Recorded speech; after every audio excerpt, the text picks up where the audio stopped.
Shalom untuk kita semua.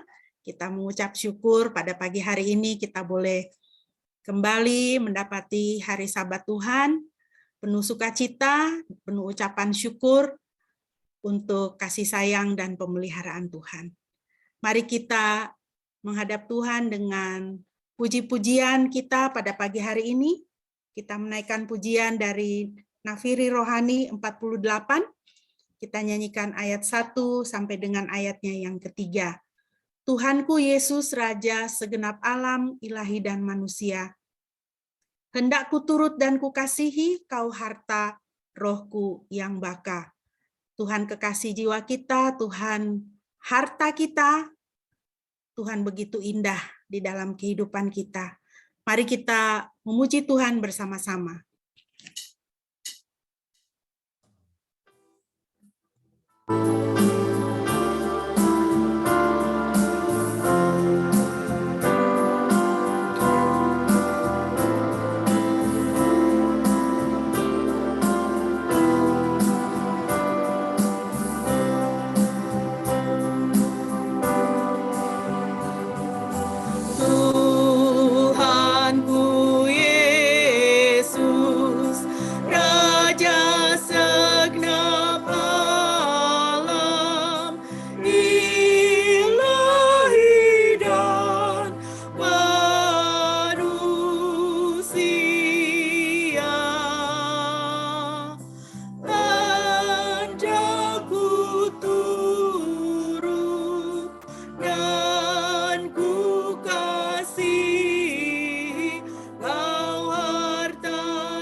Mari kita berdoa.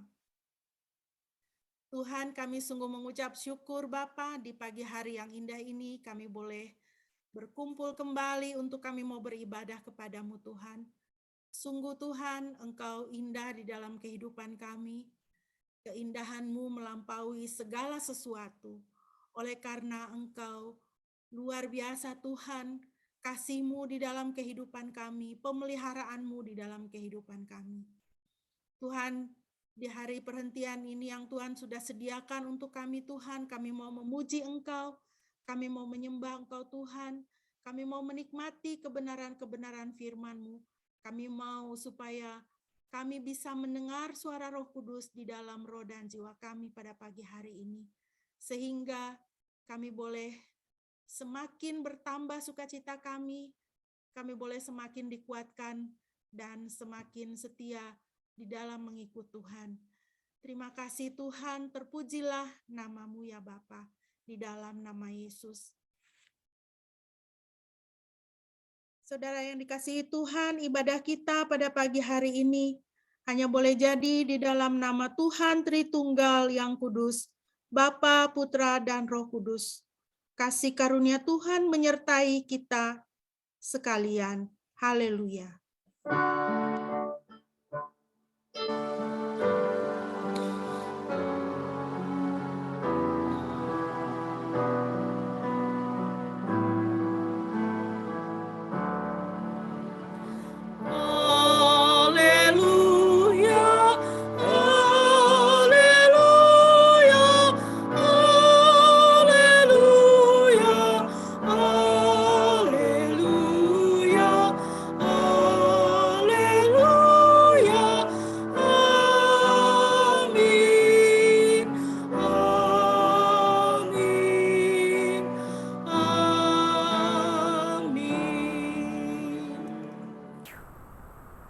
firman Tuhan yang melandasi ibadah kita pada pagi hari ini terambil dari Yeremia 17 ayat 7 sampai dengan ayat yang ke-8. Demikianlah firman Tuhan. Diberkatilah orang yang mengandalkan Yahweh dan menaruh percaya kepada Yahweh.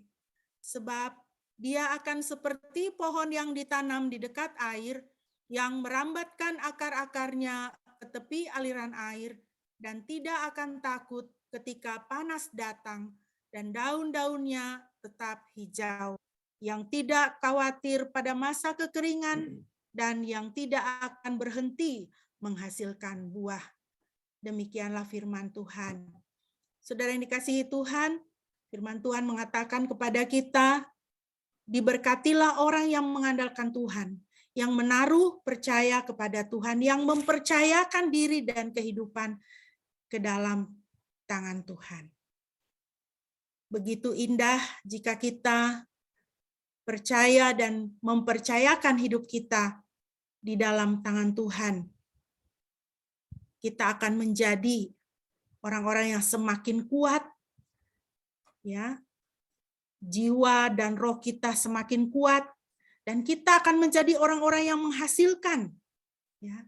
Menghasilkan artinya memberi berkat, menjadi berkat di sekitar kita. Dan kita akan menjadi orang-orang yang punya keteguhan hati, tidak mudah dilanda khawatir pada masa kekeringan, ya. Tidak takut kepada kabar celaka, karena kita ada di dalam tangan pemeliharaan Tuhan. Biarlah ini menjadi bagian di dalam kehidupan kita. Tuhan menjadi kekuatan hidup kita, Tuhan menjadi sandaran kita. Mari kita terus memuji Tuhan.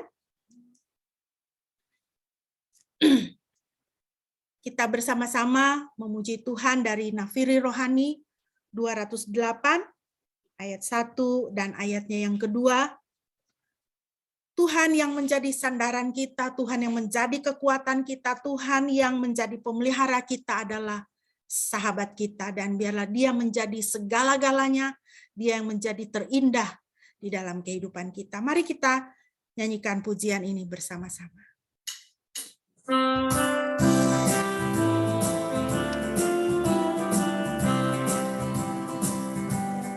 Tuhan Yesus sahabatku, ya segala-galanya, hanya Dia yang terindah bagiku. Yesus bagai bunga bakung dari lembah indah, hanya Dia dapat sucikan kalbu. Amin. Penghibur dalam duka dan dalam derita, yang mengangkat semua beban hidupku. Yesus bagai bunga bakung dan bintang fajar terang, hanya Dia yang terindah bagiku. Ayat yang kedua kita nyanyikan.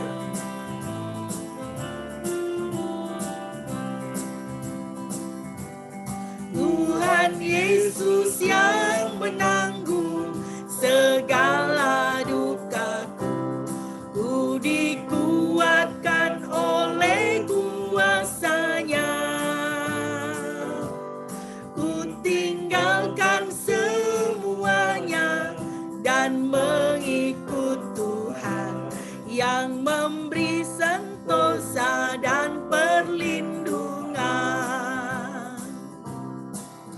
Ketika ku digoda, dibuang dunia, bersama Yesus imanku dikuatkan. Yes, Yesus bagai bunga bakung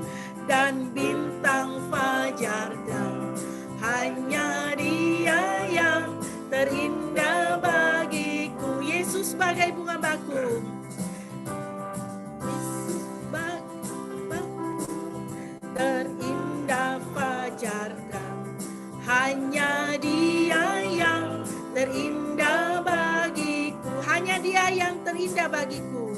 Hanya Dia yang terindah bagiku. Haleluya. Puji nama Tuhan. Mari kita bersama-sama, kita akan bermazmur bagi Tuhan dari Mazmur pasal 1 yang akan dibacakan oleh Shine. Silakan Shine. Mazmur 1 ayat 1 sampai 6.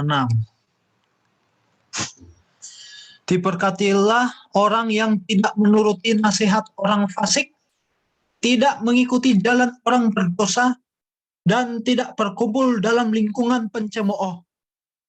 Tetapi yang kesukaannya hanya pada Taurat Yahweh dan merenungkannya siang dan malam. Ia akan menjadi seperti pohon yang ditanam di tepi aliran air, berbuah pada musimnya, daunnya tidak akan layu, dan semua yang ia kerjakan akan sukses. Tidak demikian dengan orang fasik. Mereka seperti sekam yang ditiup angin.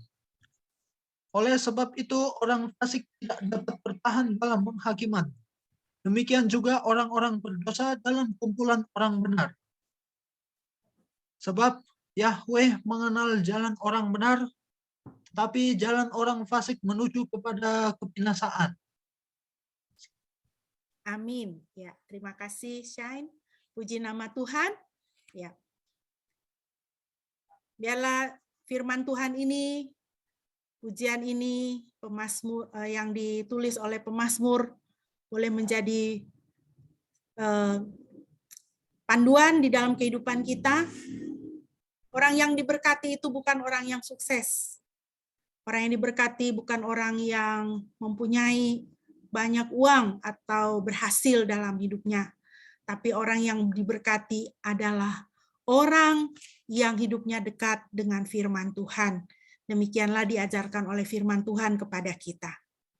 Kalau kita dekat dengan firman Tuhan, maka Tuhanlah yang akan menjadi sumber berkat di dalam kehidupan kita.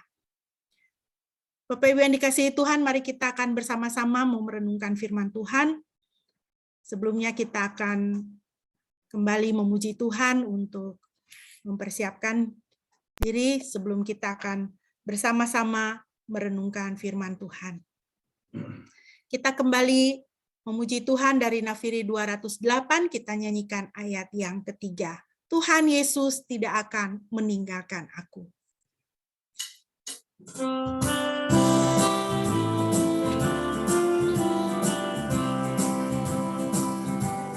Tuhan Yesus tidak akan meninggalkan aku. Kulakukan kehendak Tuhan terus, yang membuat benteng teguh melindungi aku. Maka jiwaku damai sejahtera. Bila aku melihat wajahnya yang mulia, ku akan bersuka cita bergema. Yesus bagai bunga bakung dan bintang fajarnya. Hanya Dia yang terindah bagiku. Hanya Dia yang terindah. Hanya Dia yang terindah bagiku. Hanya Yesus yang terindah.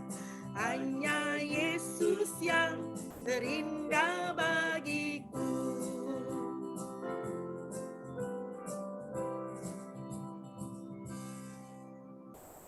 Mari kita berdoa terlebih dahulu, Bapak Ibu. Tuhan, sungguh Engkau yang terindah di dalam kehidupan kami. Firman-Mu terindah di dalam kehidupan kami, dan biarlah firman-Mu senantiasa menjadi penuntun di jalan kehidupan kami.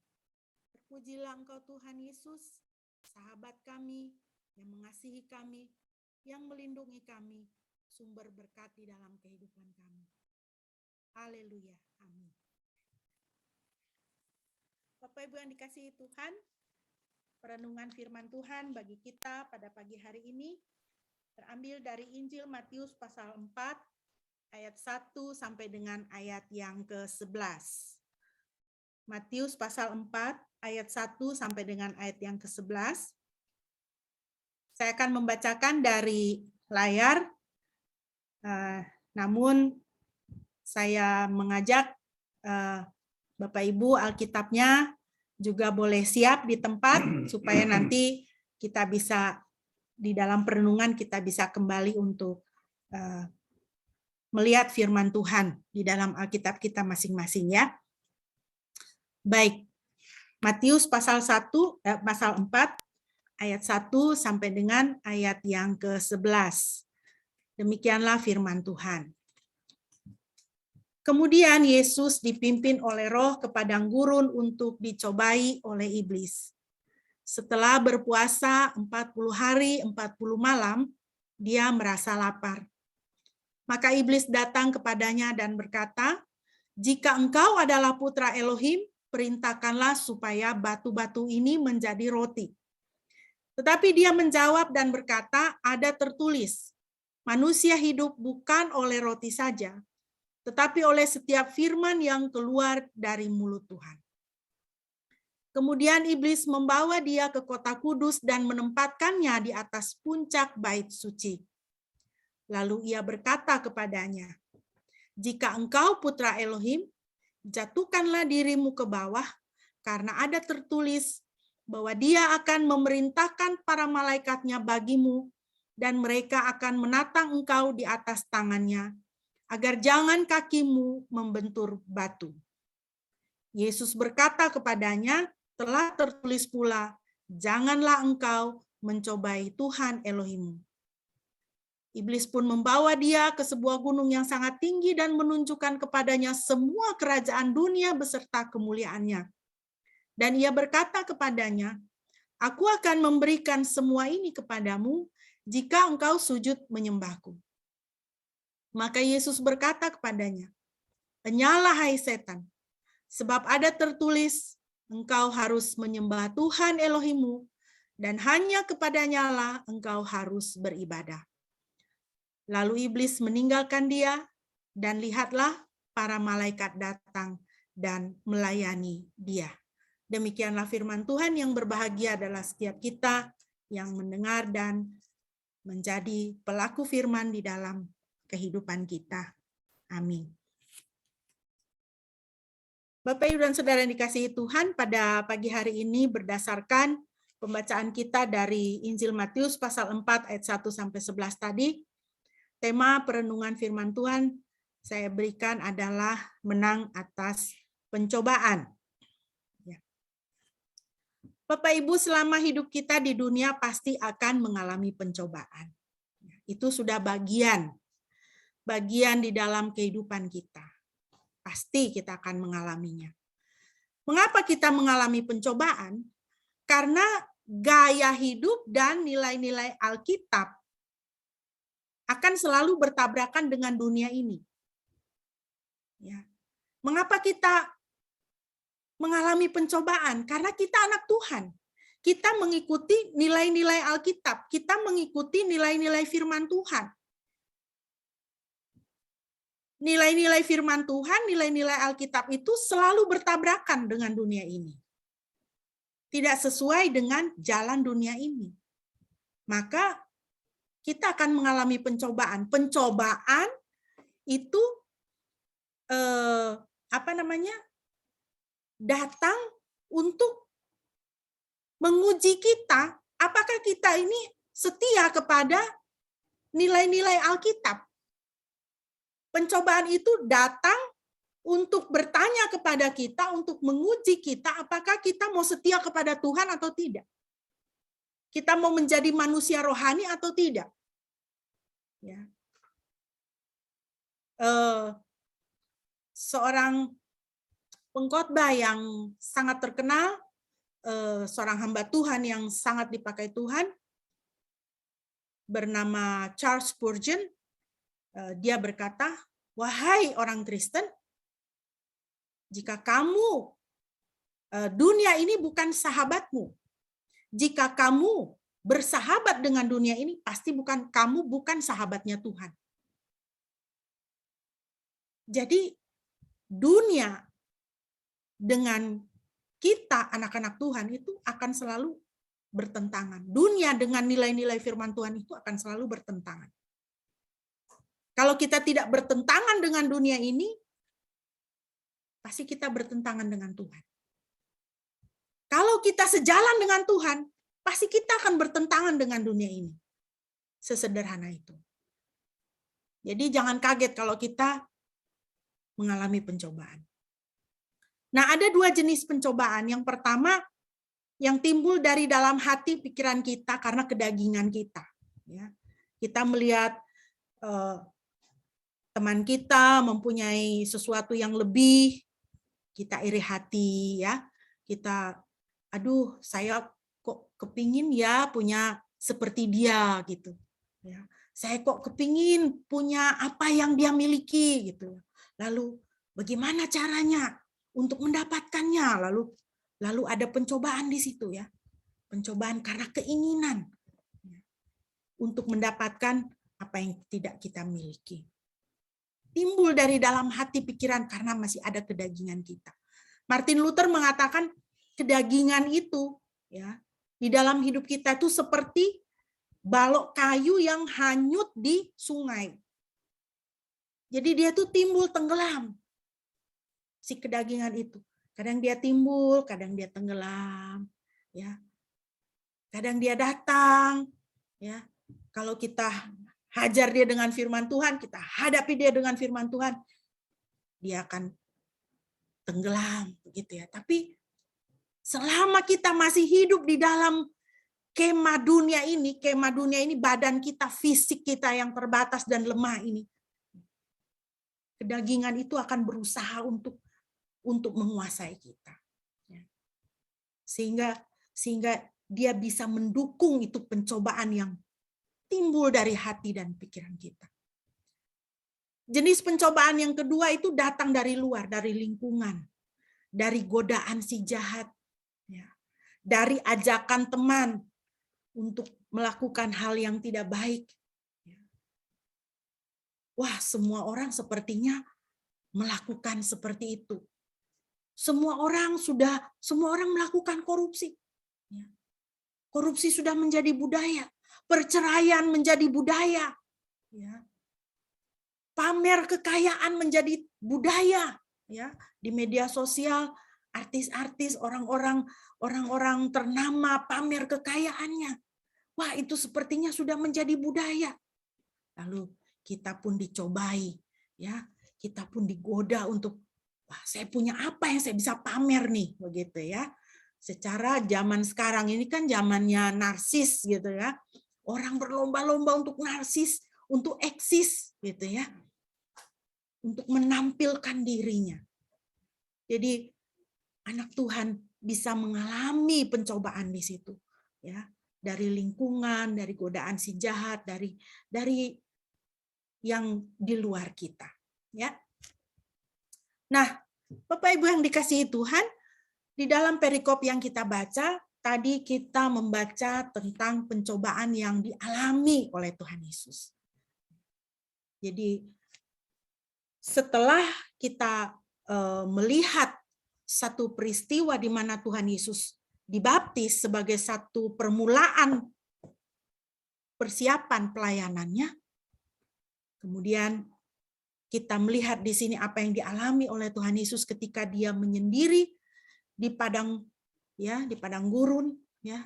Dia menyendiri, dia mengambil waktu untuk berpuasa, dia mengalami pencobaan di situ. Jadi pencobaan yang dialami oleh Tuhan Yesus itu saat dia dalam persiapan untuk memulai pelayanannya di bumi ini. Tuhan Yesus saja mengalami pencobaan, maka jangan heran jika kita pun akan mengalami juga bila mau bersungguh-sungguh dengan Tuhan. Yesus sedang akan memulai persiapannya. Misi yang diberikan kepadanya untuk melayani di bumi ini. Dia akan memasukinya. Dia akan melakukan kehendak Bapa. Dia akan melakukan kehendak surga. Jadi saudara, ketika kita mau bersungguh-sungguh dengan Tuhan pun pasti kita akan mengalami pencobaan. Tidak ada jalannya anak Tuhan itu lurus-lurus, mulus-mulus. Iblis itu tidak senang kalau kita mau sungguh-sungguh sama Tuhan. Iblis itu tidak senang. Kalau kita mau mendekat kepada Tuhan, dia tidak senang. Dia akan berusaha supaya kita tidak bersungguh-sungguh dengan Tuhan. Jadi orang Kristen yang adem ayem aja. Jadi orang Kristen enggak apa-apa. Tapi jangan bersemangat untuk Tuhan, adem ayem aja. Santuy aja kalau bahasanya anak muda ya, anak-anak sekarang ya. Gitu. Orang Kristen yang tidak sungguh-sungguh dengan Tuhan itu akan dipakai oleh iblis. Jadi kita harus menjadi orang-orang Kristen, anak-anak Tuhan yang berapi-api bagi Tuhan. Itu iblis, dia akan gentar itu. Karena dia lihat, wah ini surga, ini ketambahan prajurit nih, ketambahan tentara nih. Bisa gawat saya, kira-kira seperti itu ya. Nah, Tuhan Yesus mengalami pencobaan. Dan Tuhan Yesus menang. Maka kita pun dapat menang atas pencobaan. Tuhan Yesus mengalami pencobaan, kita pun mengalami. Tuhan Yesus menang, maka kita pun dapat menang. Kita dapat menang atas pencobaan dan kita pun dapat menang atas si jahat. Ya. Mari kita melihat ayat 3 dan ayat yang keempat, pencobaan yang pertama. Saya membacakan dari Alkitab saya di sini. Dan setelah datang kepadanya, dia yang mencobai berkata, jika engkau adalah putra Elohim, katakanlah supaya batu-batu ini menjadi roti. Namun, seraya menanggapi, dia berkata, ada tertulis manusia hidup bukan oleh roti saja, tetapi oleh setiap firman yang keluar dari mulut Tuhan. Ya.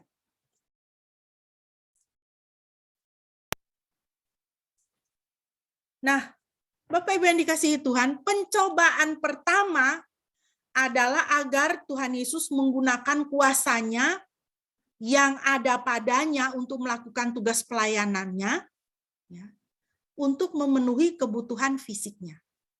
Ingat bahwa Tuhan Yesus itu datang, dilahirkan ke dalam dunia ini dengan satu misi. Ya. Misinya apa? Menyelamatkan umatnya dari dosa. Misinya adalah apa? Karya penebusan. Misinya adalah apa? Salib. Dan untuk melakukan misinya dia ada kuasa yang ada padanya. Kuasanya itu untuk melakukan tugas pelayanannya. Bukan untuk memenuhi kebutuhan fisiknya. Ya. Tetapi di sini si jahat ini, si iblis ini dia datang. Dia mencobai supaya Tuhan Yesus menggunakan kuasanya bukan untuk pelayanannya, tapi untuk kebutuhan fisiknya pertama-tama. Dan kita lihat metode iblis di sini. Cara iblis. Dia mempermainkan identitas. Ya. Dia bilang apa? Jika engkau adalah putra Elohim. Buat apa sebenarnya dia berkata begitu? Ya kan? Itu kan kalimat yang sia-sia saja sebenarnya kan. Karena pada waktu pembaptisan di situ sudah nyata. Sudah nyata di situ. Ketika Tuhan Yesus dibaptis, dia keluar, firman Tuhan katakan, langit terbuka, lalu terdengarlah suara Bapa, inilah anakku yang kukasihi. Jadi identitasnya itu sudah jelas, itu tidak usah dipertanyakan.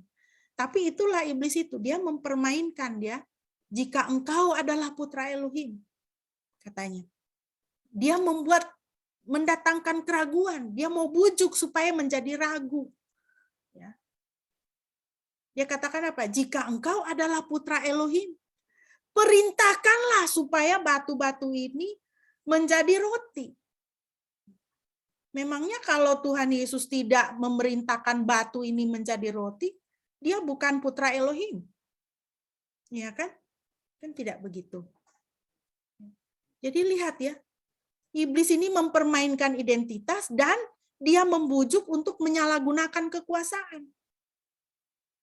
Dia membujuk untuk menggunakan kuasa yang ada pada diri Tuhan Yesus ini untuk kepentingan fisiknya. Dia berpuasa 40 hari, dia sudah lapar. Ya. Kalau dia mau saja, dia hanya pikir dirinya, ya gampang sekali kan batu diubah menjadi roti. Secara dia juga sudah lapar, seperti itu. Ya kan? Oke. Nah, Bapak Ibu yang dikasihi Tuhan, pencobaan kita apa? Apakah yang ada dalam kekuasaan kita? Yang ada dalam kekuasaan maksudnya yang ada di dalam, yang menjadi milik kita, yang ada di dalam tangan kita. Yang penggunaannya itu tergantung kita. Waktu, uang, pekerjaan, ya, itu kan ada pada kita, ada pada kekuasaan kita. Itu adalah milik kita, keluarga, talenta kita. Kita akan dicobai di dalam hal-hal seperti itu. Pencobaan kita adalah apa? Dengan kekuasaan dan kewenangan yang ada pada kita, apakah yang kita lakukan dengan hal itu? Kalau waktu adalah milik kita, kita punya waktu. Semua orang Tuhan karuniakan berikan waktu yang sama. Ya kan? Itu adalah ada dalam kekuasaan kita, kewenangan kita. Kita mau buat apa dengan waktu itu? Kalau Tuhan mempercayakan uang pada kita, kita memiliki pekerjaan, kita punya uang, kita mau apa dengan uang kita? Apa yang akan kita lakukan? Kalau Tuhan mengaruniakan kepada kita keluarga, ya, kita mau apa dengan keluarga kita? Uang kita, pekerjaan kita, apakah kita pakai untuk memuliakan Tuhan atau untuk kepentingan diri kita sendiri saja? Sehingga kita tidak memikirkan pekerjaan Tuhan. Keluarga kita, apakah hanya akan ingin kita nikmati untuk diri kita sendiri, ya? Ataukah di dalam kekuasaan kita bawa kepada Tuhan? Kita bawa menjadi satu keluarga yang rohani, yang menyembah Tuhan. Itu ada di dalam kuasa dan kewenangan kita. Talenta kita. Itu kan ada di dalam kuasa kita, kewenangan kita. Apa yang mau kita lakukan dengan talenta kita itu? Sekarang ini kita kalau mau ibadah gitu ya kan, kita mau ibadah ada pemain musik ya kan. Tapi kalau di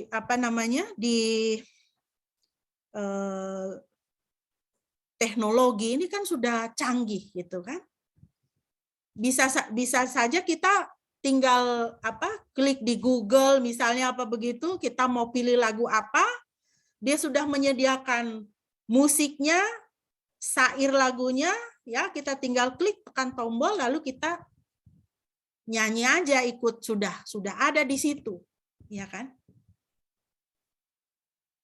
Dan kalau misalnya di dalam ibadah kita seperti ini kita menggunakan hal itu, cara seperti itu mudah dan lebih enak gitu ya kan, kita tinggal ikut nyanyi. Ya. Musiknya udah bagus gitu. Tapi di sini kita tidak melakukan demikian. Di sini masih ada pemain musik kita, Corazon. Setiap minggu dia main musik, dia main dengan keyboard. Ya. Bisa jadi mungkin di pendengaran saudara suara musiknya mungkin tidak terlalu kedengaran begitu ya, seperti kita kalau kita ibadah di gereja gitu ya kan, jernih banget musiknya gitu ya kan, kita langsung bisa mendengar gitu. Tetapi saya tidak mengizinkan untuk menggunakan teknologi menggantikan dia bermain musik. Saya katakan kepada Corazon, saya bilang, Tuhan sudah memberikan kamu talenta.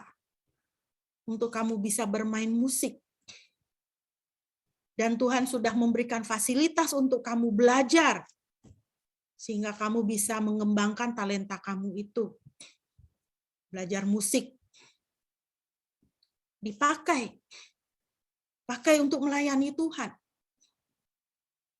Dari hari Senin sampai hari Jumat kamu fokus kepada kuliah. Hari Sabtu persiapan, hari Minggu kamu pelayanan, itu adalah waktu untuk kamu melayani Tuhan.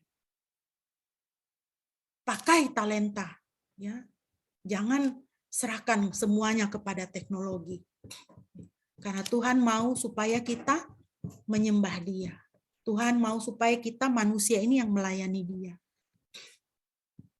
Main musik itu ada dalam kekuasaan kamu. Pakai kekuasaan kamu itu untuk talenta kamu itu dipakai melayani Tuhan. Apa yang Bapak, Ibu, dan Saudara kita miliki? Gadget kita, ya, gadget kita, handphone kita, dan sebagainya. Dalam kekuasaan kita, dalam kewenangan kita. Mau kita apakan? Kalau kita membuka media sosial, banyak orang menggunakan media sosial, menggunakan gadget hanya untuk menyebarkan hal-hal yang sia-sia. Tapi kita anak-anak Tuhan. Mari kita pakai gadget kita, media sosial yang ada di tangan kita untuk menyampaikan firman Tuhan. Menyampaikan hal-hal yang baik, menyampaikan hal-hal yang positif. Karena kita adalah orang-orang yang diurapi. Kita ada Roh Kudus di dalam diri kita. Kalau hanya menyampaikan kritik, menyampaikan hal-hal yang tidak berguna, itu tidak perlu pengurapan, itu tidak perlu Roh Kudus. Tapi kita ini adalah orang-orang yang diurapi oleh Tuhan. Kita adalah orang-orang yang diberikan Roh Kudus. Mari kita menyuarakan firman Tuhan, menyuarakan suara kenabian, bernubuat, menyuarakan, menyampaikan syafaat bagi dunia ini. Kalau Bapak Ibu lihat gambar di sebelah kanan yang saya berikan di sini, ini adalah poster dari satu serial drama Korea. Ya, yang di sebelah kanan itu adalah raja, yang di sebelah kiri itu adalah anaknya, putra mahkota. Kedua orang ini adalah sama-sama tokoh yang berkuasa. Tapi mereka menggunakan kekuasaannya dengan cara yang berbeda. Bapaknya berkuasa dengan pedang. Anaknya berkuasa dengan mengedukasi rakyat. Mensetarakan dan mensejahterakan rakyat. Sehingga kedua orang ini, kedua tokoh ini selalu berbeda pendapat. Bahkan bertentangan gitu ya, head to head gitu ya. Ini hanya sebuah gambaran. Ya. Mau menggunakan kuasa yang ada di tangan kita itu untuk apa dan bagaimana. Marilah kita menggunakan kewenangan kita, kuasa yang ada di tangan kita, ya, untuk hal-hal yang memuliakan nama Tuhan. Ini ada satu kalimat dari Abraham Lincoln, ya, Presiden Amerika. Dia katakan, hampir semua orang bisa menghadapi kesengsaraan. Tetapi jika Anda ingin menguji karakter seseorang, beri dia kekuasaan. Di tangan kita, saudara, Tuhan sudah memberikan kekuasaan. Ketika Dia mengangkat kita, Yohanes pasal 1 ya. Barang siapa ya yang percaya kepadanya, diangkatnya menjadi anak-anaknya. Dan diberi kuasa menjadi anak-anaknya. Ada kuasa yang Tuhan berikan kepada kita saat Roh Kudus berdiam di dalam diri kita. Kuasa apa? Kuasa untuk menyampaikan firman Tuhan. Kuasa untuk bernubuat. Kuasa untuk bersyafaat bagi dunia ini. Ya. Kalau kita diberikan kesengsaraan, Abraham Lincoln mengatakan hampir semua orang bisa menghadapi kesengsaraan. Tetapi karakter kita, diri kita itu baru teruji kalau kita memiliki kekuasaan. Kekuasaan kita itu kita pakai untuk apa? Kita pakai untuk menggerakkan apa yang ada pada kita itu untuk melayani Tuhan, atau kita diam-diam saja, lipat tangan saja. Ya. Kalau kita tidak melayani Tuhan, kita akan dimangsa oleh si jahat. Ya. Nah, untuk pencobaan yang pertama ini, Bapak Ibu, Tuhan Yesus mengatakan, namun seraya menanggapi dia berkata, telah tertulis bukan oleh roti saja manusia akan hidup, melainkan oleh setiap firman yang keluar dari mulut Yahweh. Ayat 4. Jawaban Tuhan Yesus ini, Tuhan Yesus mengutip Ulangan 8 ayat 3. Dan dia telah merendahkan hatimu, membiarkan engkau lapar dan membuat engkau makan mana yang tidak engkau kenal, bahkan leluhurmu pun tidak, untuk membuat engkau mengerti bahwa manusia hidup bukan dari roti saja, tetapi oleh segala sesuatu yang keluar dari mulut Yahweh. Ya. Jadi, Bapak Ibu yang dikasihi Tuhan, kunci untuk melawan pencobaan adalah berpegang kepada firman Tuhan. Perhatikan di sini, ketika iblis itu dia mencobai, ya, dia mulai mempermainkan identitas dari Tuhan Yesus. Dia bilang, jika engkau adalah putra Elohim, katakanlah perintahkanlah supaya batu-batu ini menjadi roti. Tuhan Yesus tidak bersoal jawab dengan dia. Iblis, kau ini dusta sekali, kau ini pembohong sekali. Tidak ada begitu, ya. Jangan kau pergi-pergi aja lah, jangan ganggu. Tidak, dia tidak bersoal jawab. Dia langsung menghadapi si jahat ini dengan langsung firman Tuhan. Ya, tadi kita sudah baca. Ya. Tuhan Yesus mengutip firman Tuhan dari Ulangan, dari Perjanjian Lama. Jadi kunci untuk melawan pencobaan adalah berpegang kepada firman Tuhan. Pencobaan akan kita alami dalam hidup kita. Maka kita harus berpegang kepada firman Tuhan. Jangan hidup kita itu jauh dari firman Tuhan. Karena itu adalah kunci untuk melawan pencobaan. Penting sekali kita hidup bergaul dengan firman Tuhan. Ya. Di sini saya kasih singkatan untuk memudahkan kita, yaitu berharap. Berharap. Ya, berharap itu berpegang kepada firman Tuhan, merenungkan, menghafalkan, dan menerapkan firman Tuhan. Ya, itu harus ada dalam hidup kita. Yang kedua, Bapak Ibu, kita lihat pencobaan yang kedua, ayat 5 dan ayat yang ke-6. Kemudian si iblis membawa dia ke kota yang suci dan menempatkannya di atas puncak bait suci, dan dia berkata kepadanya, jika engkau putra Elohim, jatuhkanlah dirimu ke bawah, karena telah tertulis bahwa dia akan memerintahkan kepada para malaikatnya berkenaan dengan engkau, dan mereka akan menatang engkau di atas tangannya, agar jangan engkau membenturkan kakimu pada batu. Pencobaan kedua adalah iblis menghasut Tuhan Yesus untuk dengan sengaja mencobai Tuhan. Iblis menggunakan firman Tuhan dalam Mazmur 91 ayat 11-12. Ya.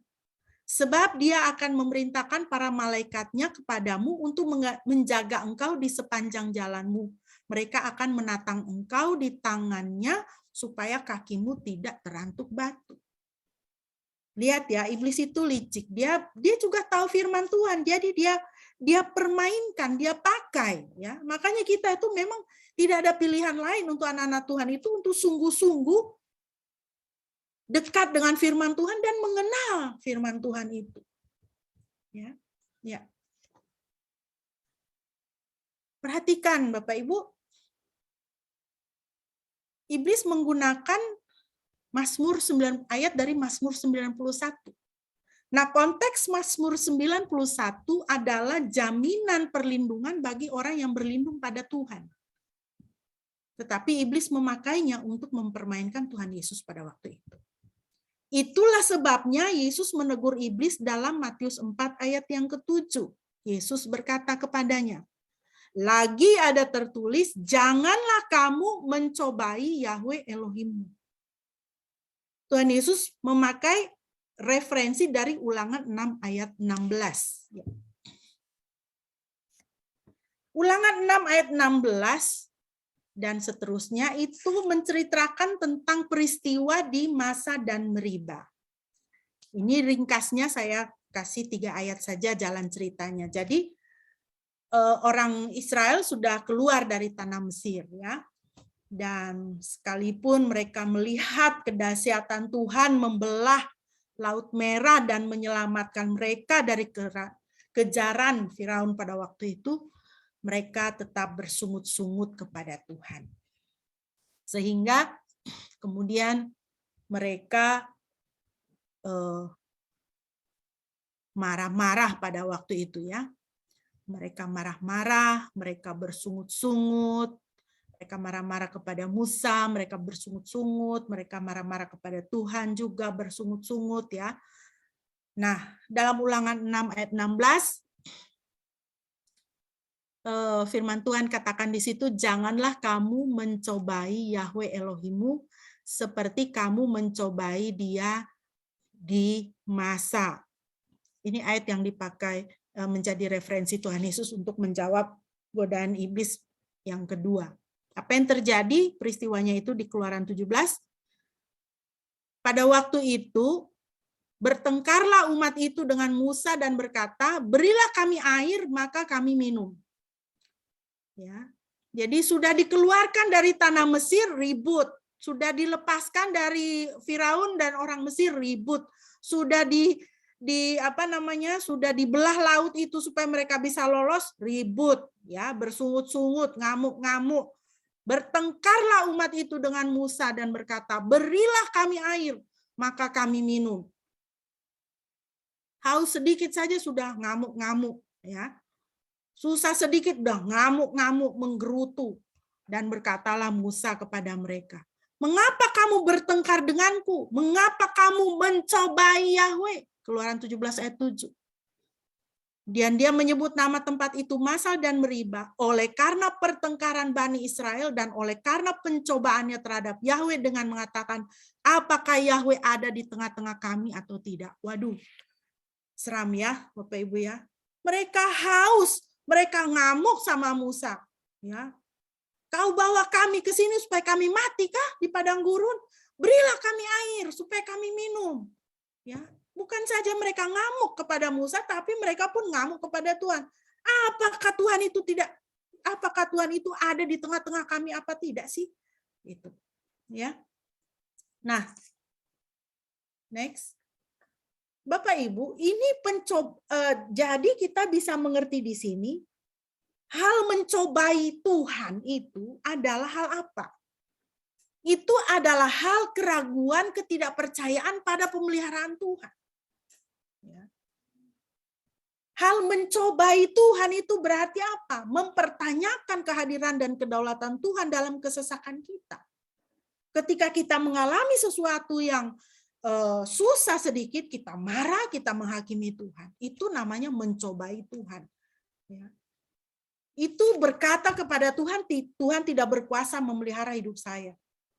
Tuhan, kau tidak tahu apa yang engkau lakukan pada hidup saya. Itu namanya mencobai Tuhan. Nah, saudara, kalau kita berada di dalam kesesakan, kita dalam pergumulan, lalu ada timbul keraguan, ketidakpercayaan pemeliharaan Tuhan, kita mempertanyakan kehadiran Tuhan. Tuhan peduli nggak sih sama saya? Kok Tuhan gini sih sama saya? Itu namanya kita mencobai Tuhan. Itu adalah pencobaan kita soal iman. Ya. Bapak Ibu, mari kita melihat dan belajar dari teladan Sadrak, Mesak, dan Abednego. Kalau kita membaca di dalam Daniel pasal 3, kita membaca kisah bagaimana tentang mereka diperhadapkan dengan dapur api yang menyala-nyala. Ketika itu semua orang harus demi mendengar suara bunyi-bunyian, suara musik, semua harus sujud menyembah patung raja yang tingginya luar biasa pada waktu itu. Bapak Ibu bisa baca di dalam Daniel pasal 3 ya. Tetapi dalam Daniel 3 itu kita melihat sikap ketiga orang anak Tuhan ini, bagaimana mereka menunjukkan kesetiaan. Ketika semua menyembah patung raja, mereka tegak berdiri tidak bersujud. Dan raja marah dan mengancam dan akan memasukkan mereka ke dalam perapian yang menyala-nyala, yang dipanaskan lagi 7 kali lipat panasnya. Apa jawab mereka? Daniel 3:17. Lihatlah, ada Elohim kami yang kami puja, yang sanggup melepaskan kami dari perapian yang menyala-nyala, dan dia pun akan melepaskan dari tanganmu, ya Raja. Dan seandainya tidak, hendaklah diketahui olehmu, ya Raja, bahwa kami tidak akan memuja ilah-ilahmu atau menyembah patung emas yang telah engkau dirikan.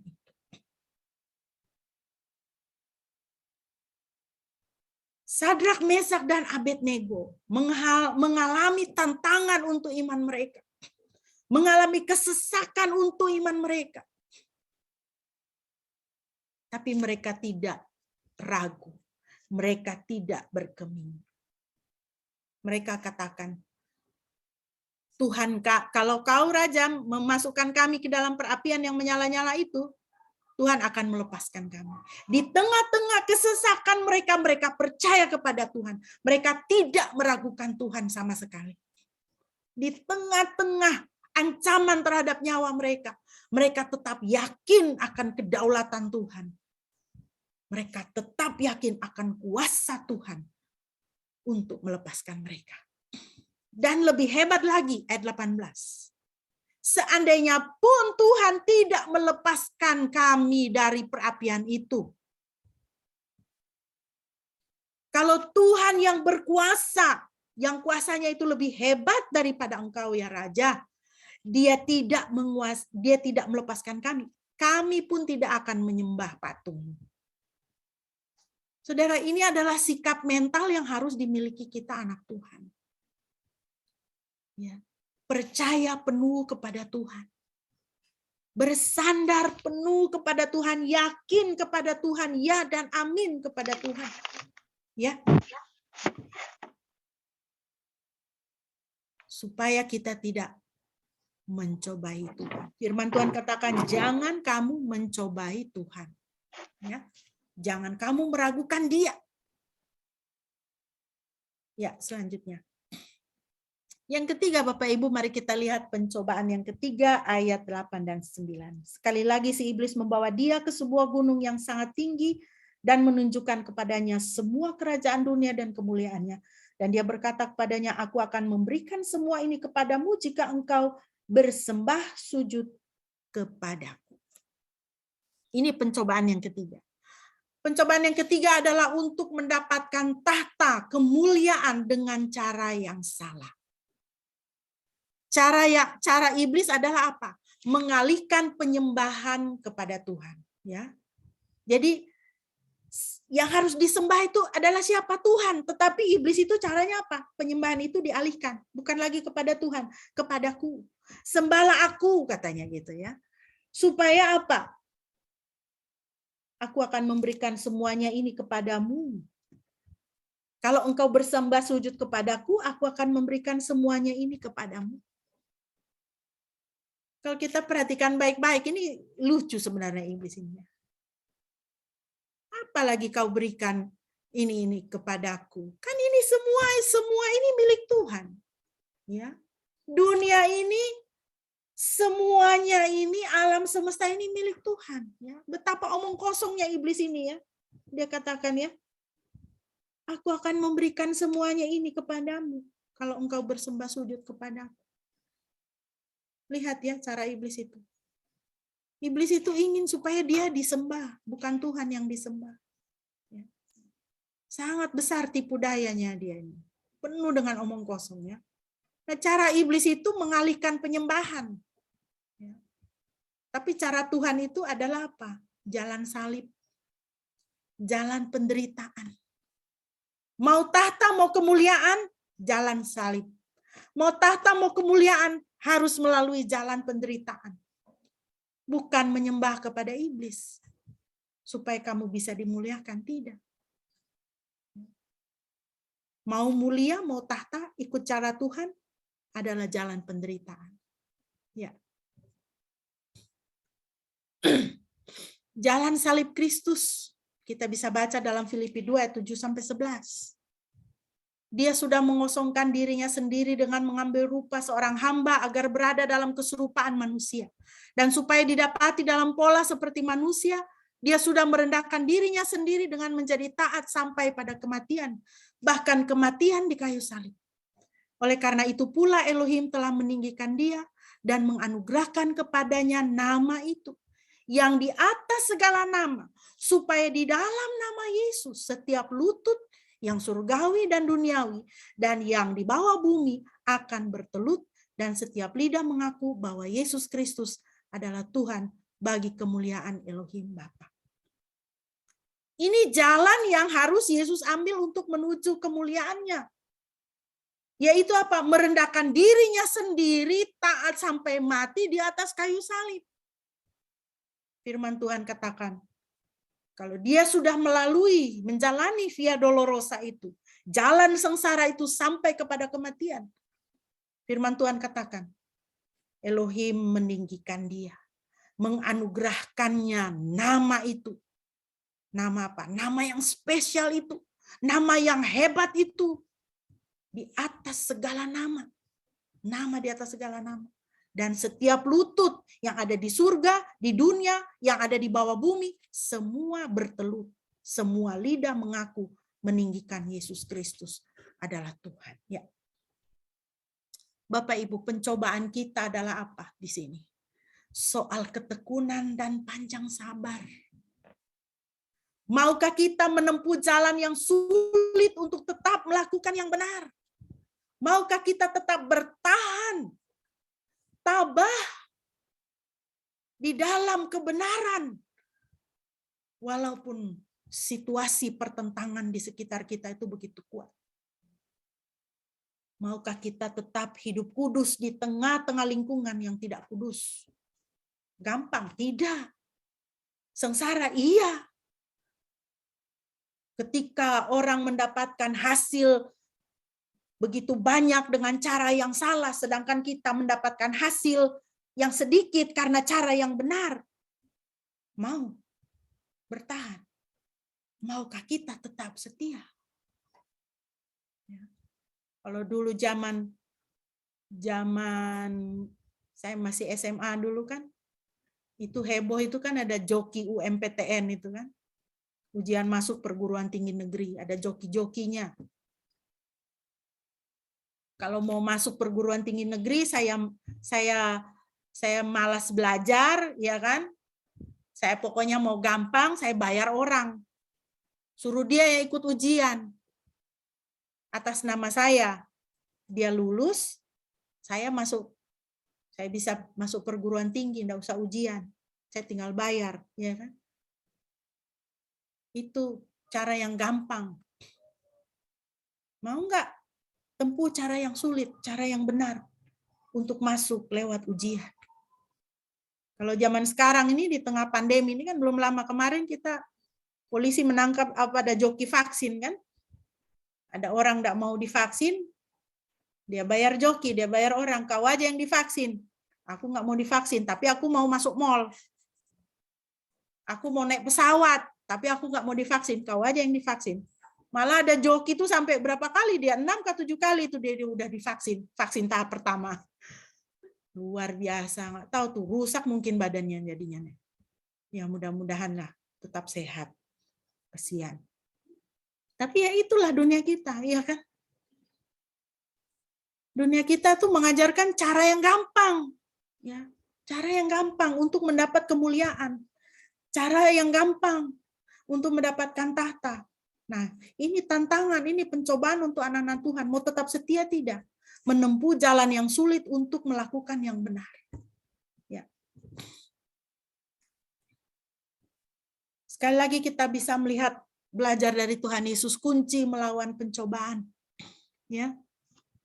Tuhan Yesus katakan kepada iblis, ayat 10.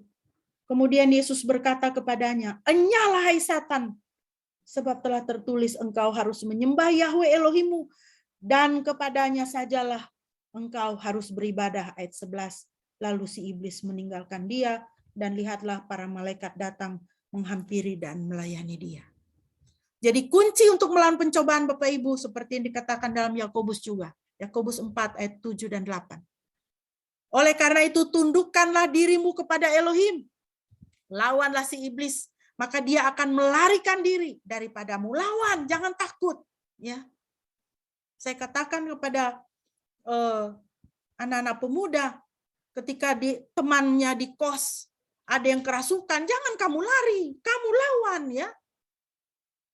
Jangan kamu lari, waduh, dia kesetanan, waduh, dia kerasukan, lari kita, aduh, serem gitu ya. No, hadapi, usir dia dengan kuasa Tuhan yang ada di dalam dirimu. Firman Tuhan katakan, lawanlah iblis, maka dia akan lari daripadamu. Ya. Tuhan Yesus mengusir setan ini ya.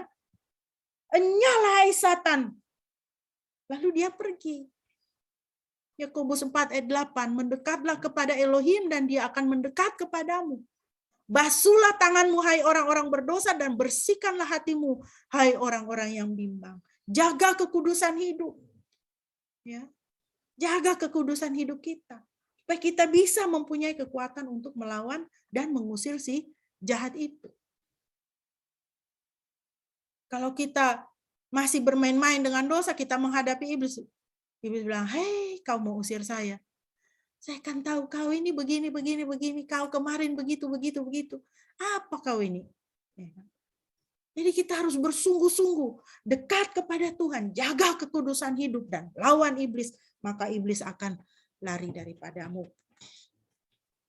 Sebagai penutup Bapak Ibu yang dikasihi Tuhan, jangan takut kepada pencobaan. Yakobus 1 ayat 2-4. Saudara-saudaraku, anggaplah sebagai suatu kebahagiaan apabila kamu jatuh ke dalam berbagai-bagai pencobaan. Sebab kamu tahu bahwa ujian terhadap imanmu itu menghasilkan ketekunan. Ingat ya, pencobaan itu adalah ujian terhadap iman kita. Harus menang supaya menghasilkan ketekunan. Dan biarkanlah ketekunan itu memperoleh buah yang matang supaya kamu menjadi sempurna dan utuh dan tak kekurangan suatu apapun. Ya. Hadapi pencobaan bersama Yesus. Ibrani 4 ayat 15. Sebab imam besar yang kita punya bukanlah imam besar yang tidak dapat turut merasakan kelemahan-kelemahan kita. Sebaliknya sama dengan kita. Ia telah dicobai, hanya tidak berbuat dosa. Hadapi pencobaan bersama Yesus. Kenapa? Karena Yesus sudah menang. Kalau bersama dengan Yesus, kita pasti menang. Antara pencobaan dan kita ada Tuhan. Jadi, mari mendekat kepada Tuhan. Supaya bersama dengan Tuhan, kita bisa mengalami kemenangan. Ya. Hadapi pencobaan seperti Yesus. Berpegang teguh pada firman Tuhan. Berharap. Berpegang, membaca, merenungkan, menghafalkan, menerapkan firman Tuhan. Ya. Firman Tuhan itu adalah pedang roh. Dengan kekuatan firman Tuhan itulah kita mengusir si jahat. Kenali betul firman Tuhan, karena iblis itu licik dan penipu. Tukang putar balik. Ya. Sejak peristiwa di Taman Eden kita sudah melihat hal itu, ya kan? Kejadian pasal 3. Lawan dan usir si jahat dengan kuasa Tuhan, dengan segenap senjata Tuhan. Saudara bisa baca itu di Efesus 6 ayat 11-18. Itu segenap persenjataan yang Tuhan berikan kepada kita anak-anak Tuhan. Sebagai terakhir, ada ayat yang penting bagi kita. Hafalkan, ingat ayat ini. Sakaria 4 ayat 6, kemudian dia menjawab dan berkata kepadaku dengan mengatakan, inilah firman Yahweh kepada Zerubabel yang berkata, bukan dengan kekuatan dan bukan dengan kuasa, tetapi dengan rohku, Yahweh Sebaot berfirman. 1 Yohanes 4 ayat 4, sebab roh yang ada di dalam kamu lebih besar daripada roh yang ada di dalam dunia ini. Mari Bapak Ibu dan Saudara sekalian, kita menjalani hidup kita menghadapi serangan-serangan panah-panah berapi dari si iblis, si jahat, yang mau mencobai iman kita, yang mau menggugurkan kita, yang mau menghalangi kita untuk bersungguh-sungguh kepada Tuhan. Kita hadapi bukan dengan kekuatan kita, tapi dengan kuasa roh Tuhan. Dan ingat bahwa roh yang ada di dalam kita lebih besar daripada roh yang ada di dalam dunia ini. Kiranya Bapak Ibu diberkati. Mohon kesediaan Bapak Pendeta untuk memimpin kita dalam doa respon dan doa syafaat.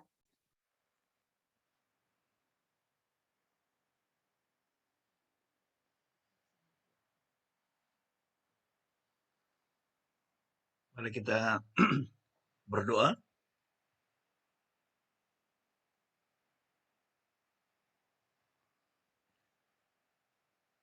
Bapa dalam surga, terima kasih buat firman-Mu pada pagi ini yang mengingatkan kami apa-apa yang perlu kami persiapkan, perlu kami lakukan, supaya ketika kami menghadapi pencobaan, menghadapi godaan, kami tidak jatuh, kami bisa tetap bertahan seperti Tuhan Yesus, yang selalu mengandalkan firman Tuhan, membaca, merenungkan, dan mengaplikasikan firman Tuhan di dalam kehidupannya.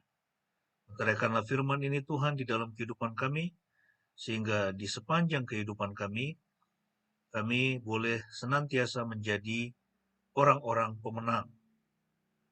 Oleh karena Tuhan yang selalu beserta dengan kami. Saat ini Tuhan, kami mau menaikkan doa syafaat kami. Kami mau berdoa untuk Bapak Sarah yang sedang sakit. Tuhan kiranya menjamah dia, menyembuhkan, memulihkan kesehatannya, sehingga dia kembali boleh pulih seperti semula. Berkatilah semua obat-obat yang diminum dan juga perawatan yang diperoleh. Tuhan, Engkau menyempurnakan sehingga mendatangkan kesehatan bagi tubuhnya. Terima kasih untuk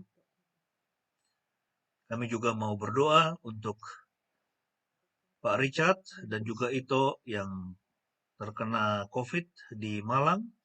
Kami juga mau berdoa, Tuhan kiranya Engkau melawat kedua anakmu ini, menjamah dan menyembuhkan mereka. Kami berdoa Tuhan untuk setiap orang yang saat ini sedang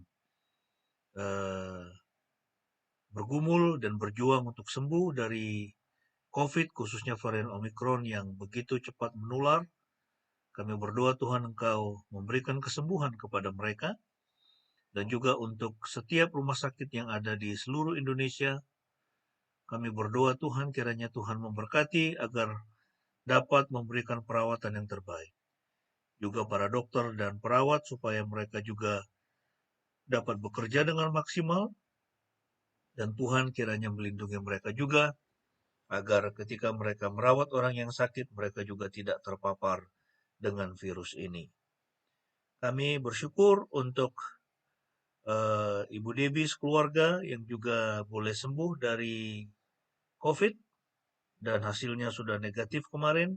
Kami bersyukur ya Tuhan, dan juga kami berdoa untuk semua jemaat-Mu yang mungkin ada yang mengalami kelemahan tubuh saat ini. Tuhan kiranya menjamah dan menyembuhkan, memberikan kesehatan kepada mereka. Inilah hidup kami ya Tuhan, berkati setiap anggota keluarga kami dimanapun mereka berada, berkati semua anak-anak kami dalam studinya, supaya mereka dapat belajar dengan baik, berkati semua yang kami kerjakan, usaha kami, bisnis kami, yang sedang kami kerjakan, Tuhan, kiranya tambah-tambahkan. Dan kami berdoa juga untuk orang tua kami dalam masa tua mereka, kami serahkan ke dalam tangan-Mu, berikan mereka selalu sukacita, damai sejahtera, dan kesehatan. Dan supaya mereka juga ingat bahwa mereka pun masih dapat Tuhan pakai bagi pekerjaan-Mu.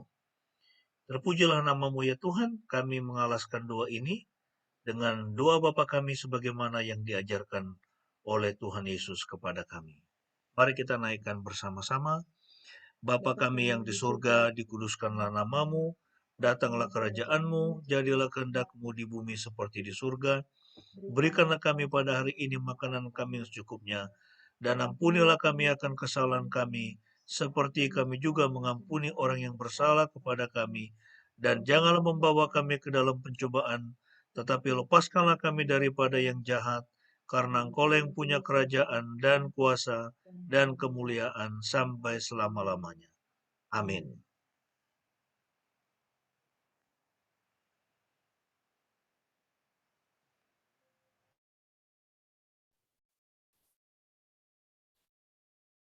Bapak Ibu yang dikasihi Tuhan, mari kita bersama-sama mengucapkan pengakuan iman kita di hadapan Tuhan dan sesama.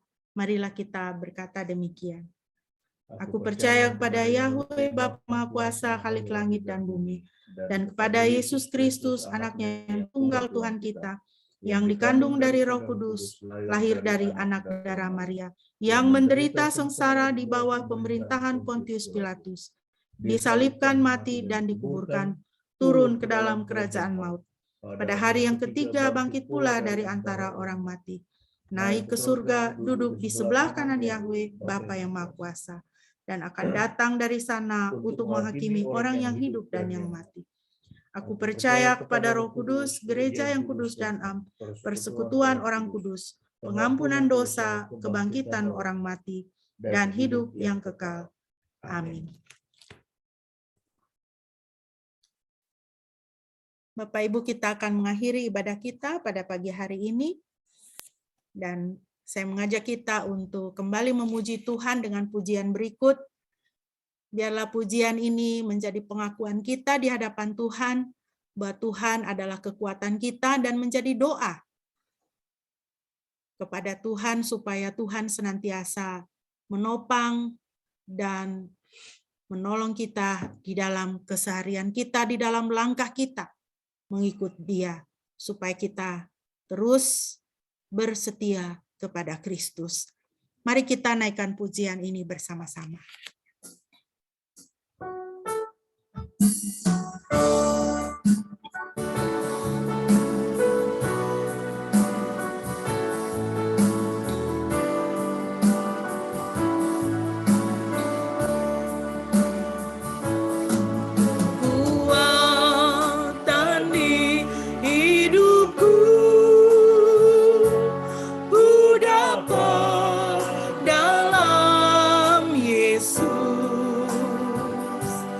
Dia tak pernah tinggalkanku, setia menopangku, berseru berharap dalam Yesus, kekuatan di hidupku. Kekuatan di hidupku, ku dapat dalam Yesus. Dia tak pernah tinggalkanku, setia menopangku, berseru berharap dalam Yesus. Ajaib Kau Tuhan, ajaib Kau Tuhan, penuh kuasa, sanggup pulihkan keadaanku. Dalam seluruh hidupku tak akan goyah selamanya. Ajaib Kau Tuhan, penuh kuasa, sanggup pulihkan keadaanku. Dalam tangan-Mu seluruh hidupku tak akan goyah selamanya.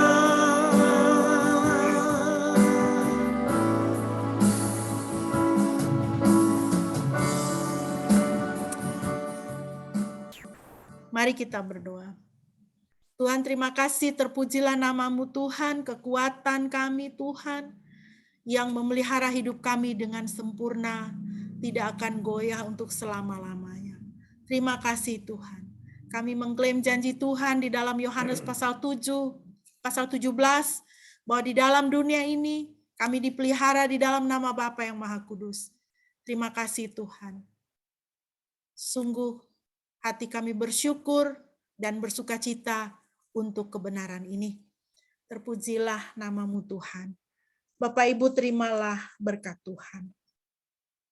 Elohim damai sejahtera, Dia sendiri kiranya menguduskan kamu sepenuhnya dan segenap roh dan jiwa dan tubuhmu kiranya terpelihara tanpa celah pada saat kedatangan Tuhan kita Yesus Kristus. Dia yang memanggil kamu adalah setia, Dia juga yang akan melaksanakannya.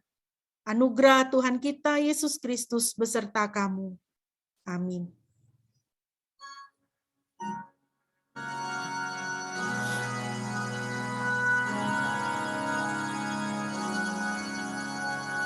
Pujilah Halik semesta, sumber segala kurnia, surga dan bumi puji terus Sang Bapa, Putra, Roh Kudus.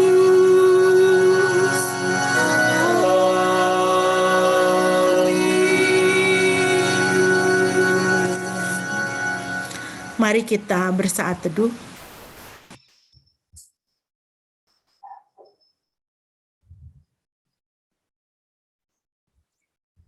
Amin. Demikian Bapak Ibu, ibadah kita pagi hari ini telah selesai. Shalom untuk kita semua. Shalom.